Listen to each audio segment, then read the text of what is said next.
It's Friday night, so we have another episode of RuPaul's Drag Race. And today was the episode of the season everyone always looks forward to, the Snatch Game.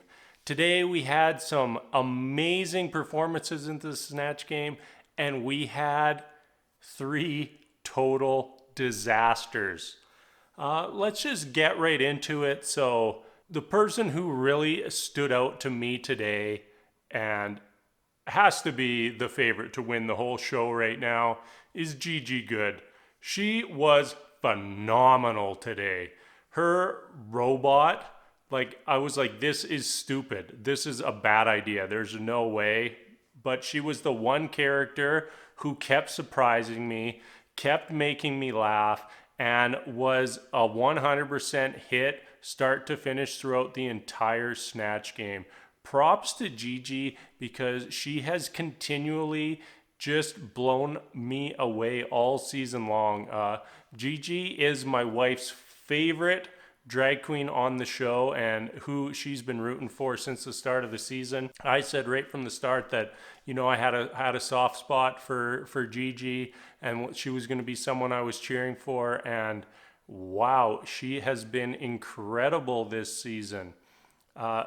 Next up, we have Jackie Cox. I think Jackie has just kind of been in the background, in the middle of the pack most of the season. So it was great to see her really step up and rise to the top today.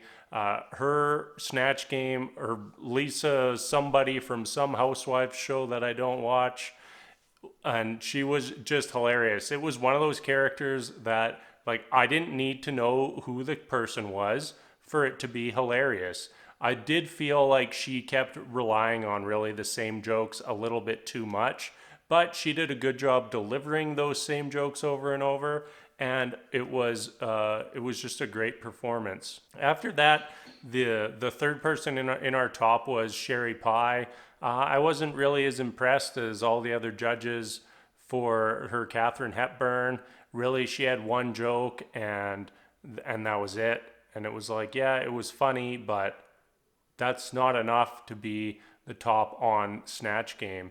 I really feel like Heidi picked a great character, but really underdelivered. Like, Leslie Jones is an easy Snatch Game choice. You're just loud and obnoxious and just go for it. That's it.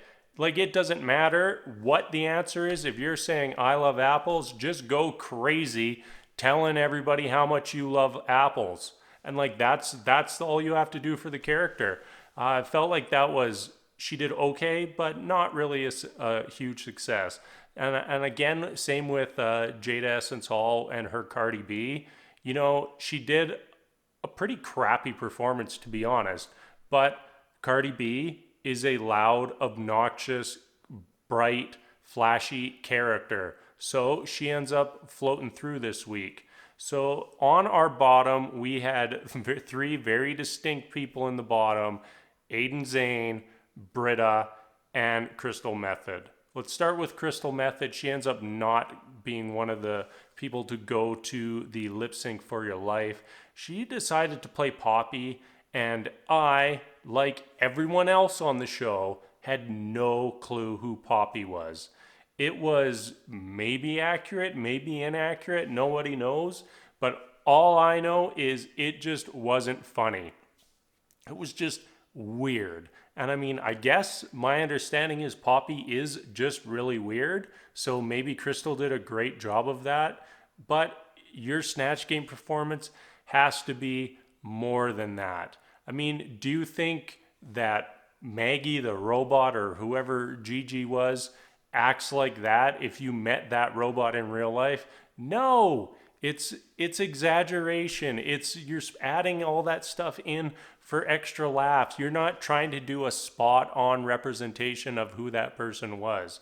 Our bottom two, Aiden and Brita, they were just atrocious in Snatch Game. I don't know what Brita's strategy was. Her whole thing was just like, she should have just played Pac-Man. Like, that's what she was doing up there. just Pac-Man. It would have been more fun. It would have been more hilarious than whatever her Jennifer Holiday was. I don't think she had a single joke mixed in anywhere in her entire performance. She whiffed on everything the panel threw at her, and well deserved to be in the bottom. And really, Brita has just been in the bottom all season long, and I'm kind of just over Brita. And then lastly, we have Aiden Zhane. She decided to do Patricia Quinn, and I have no clue who that is, and it was painful to watch. Whoa, Aiden, that will be a moment in your life that you will be thinking, I wish I could take that one back. I don't think there was anything intriguing, anything likable about that character she brought out onto the stage. It was just a miss start to finish. And Aiden's only joke was, I don't know. It's like, what? I don't know? I just feel like the majority of people watching, you could have wrote down a name on a sheet of paper, shown the person a picture of that person, and gave them one character quality about that person, and they would have done a better job than Aiden did with Patricia Quinn. So we end up with our lip sync being Aiden versus Brita, and Aiden just did not deliver on the lip sync stage. I thought it would have been sweet vindication to have Aiden be the person to send Brita home, but that just is not what happened, and Aiden faded away. I think Aiden had a great run on Drag Race. I feel like out of all the queens who went home early this season, that Aiden's time on Drag Race will have the biggest impact on her career and the rest of her life. And I hope that Aiden moves on to do great things in the drag world.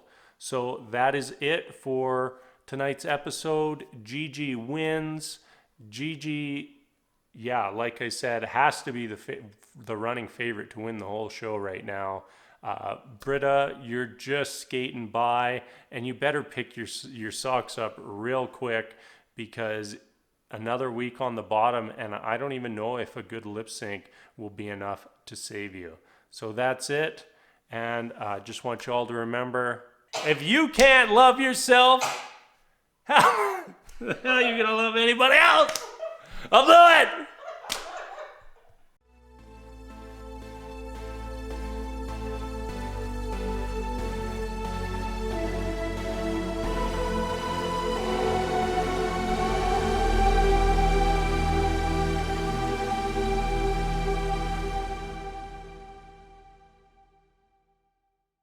It's Vanjie!